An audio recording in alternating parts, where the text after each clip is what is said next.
New York City, the skyline that defines ambition, a city that rose not just from the ground, but from human determination, vision, and power. Today, when we look at those towers of steel and glass, we see more than buildings. We see symbols. We see a city that changed what it means to be modern. But how did New York become the architectural heart of the modern world? To answer that, we have to go back to the swamps, the ships, and the settlers who saw an island and imagined an empire. In the early 1600s, before skyscrapers pierced the clouds, Manhattan was a Dutch trading post called New Amsterdam.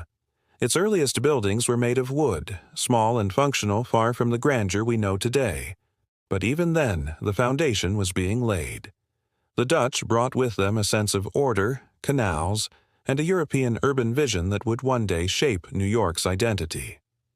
After the British took over in 1664, the city's architecture began to mirror its new rulers. Georgian-style buildings with their symmetrical facades and brick structures replaced the old wooden homes. The architecture told a story of colonial control and ambition. It was the language of empire built brick by brick. Fast forward to the 19th century, and the city was unrecognizable. Immigration surged, industry exploded, and New York became a magnet for wealth and chaos. Streets filled with carriages, vendors, and the sounds of opportunity. But with growth came inequality.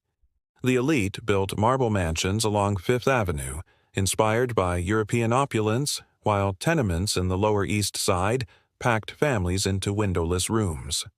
Architecture became a mirror of class. Then came the age of innovation. The Industrial Revolution brought one invention that would forever change the city's skyline: steel. Suddenly, buildings could rise higher than ever before. New York was no longer limited by stone and brick it could reach for the sky. In 1885, the world's first skyscraper was completed in Chicago, but it was in New York where the idea truly found its home. By the early 1900s, the race to the heavens had begun. The Flatiron Building, with its iconic triangular shape, stunned the world in 1902. It wasn't just a building, it was a statement. Then came the Woolworth Building, the Cathedral of Commerce, rising 792 feet tall. But nothing captured the world's imagination quite like the Empire State Building. Built in just over a year during the Great Depression, it became a symbol of American perseverance. When it opened in 1931, it was the tallest building on Earth, a concrete declaration that no crisis could break New York as spirit. Yet, beneath the glamour, architecture was also power wielded by developers, politicians, and visionaries like Robert Moses, who reshaped the city with highways and public works. His projects defined mid-20th century urban planning, but at a cost. Entire neighborhoods were destroyed to make way for his vision of progress. The skyline that inspired millions also carried the scars of displacement and controversy. By the 1950s and 60s, modernism had taken over. The Seagram Building and Lever House introduced minimalist glass and steel aesthetics to Manhattan, signaling the arrival of corporate modernity. Architecture had evolved from ornament to function, from individuality to identity. These skyscrapers became temples of capitalism, broadcasting America's post-war dominance to the world. But amid all this steel and ambition, one question lingered. Had New York's architecture lost its soul? As buildings grew taller and sleeker, some felt the human touch, the artistry of design, was disappearing. Still, even in minimalism, New York found beauty. The skyline itself became art, a living, breathing sculpture that represented not just a city, but an era. As the 20th century drew to a close, New York had already defined what it meant to be a global city. Its skyline stood as a monument to human ambition. But then, on a clear September morning in 2001, that skyline changed forever.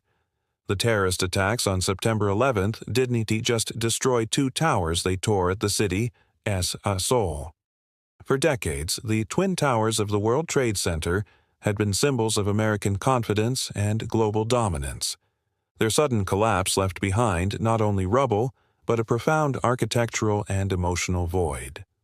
In the years that followed, rebuilding Ground Zero became more than a construction project. It became a question of identity. What should rise in the tower's place? A memorial, a new symbol of strength, or something entirely different? In 2014, the answer emerged: One World Trade Center. Standing 1,076 feet tall, its height a deliberate nod to America's year of independence, it represented resilience. Its sleek, modern design blended minimalism with symbolism, a mirror-like facade reflecting the city itself. The building was more than a replacement. It was a statement, a declaration that New York could fall, but never stay down. The reconstruction of Lower Manhattan marked a turning point in architectural philosophy. Post-9/11 design wasn't just about height or power anymore, it was about memory, safety, and purpose. Architects began emphasizing resilience, sustainability, and community. The era of invincible towers gave way to one of reflection and humanity. But as the city rebuilt, another transformation was unfolding, one that reshaped its neighborhoods from the ground up. Gentrification became the new architectural battleground. Areas like Brooklyn's Williamsburg, once industrial and forgotten, were reborn into sleek zones of lofts, coffee shops, and high-rises. The old factories became luxury apartments. The warehouses became art galleries.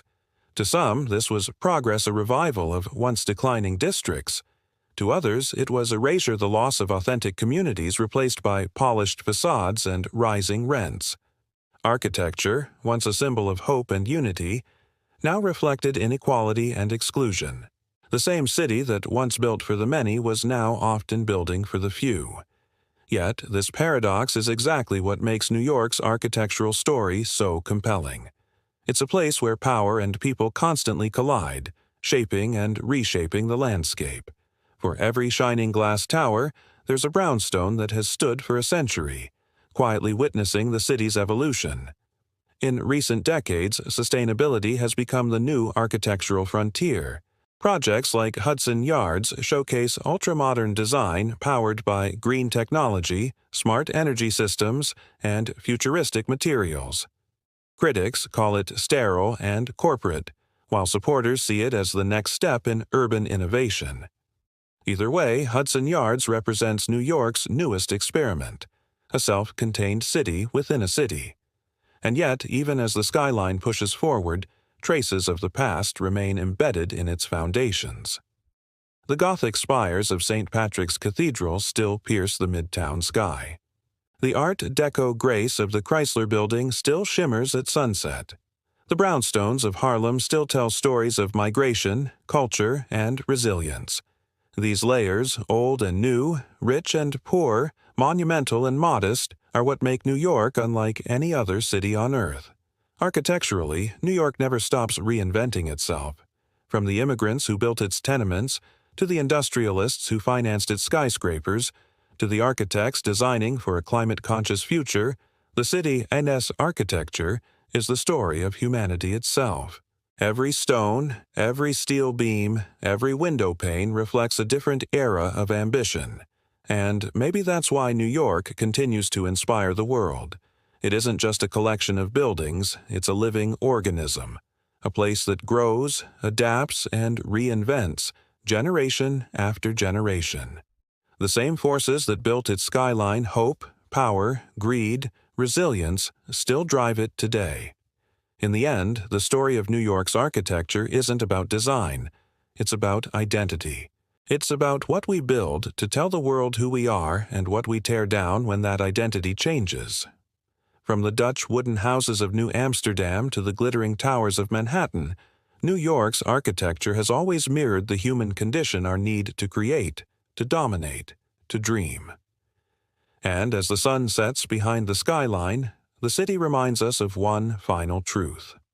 New York didn't just build skyscrapers, it built the modern world.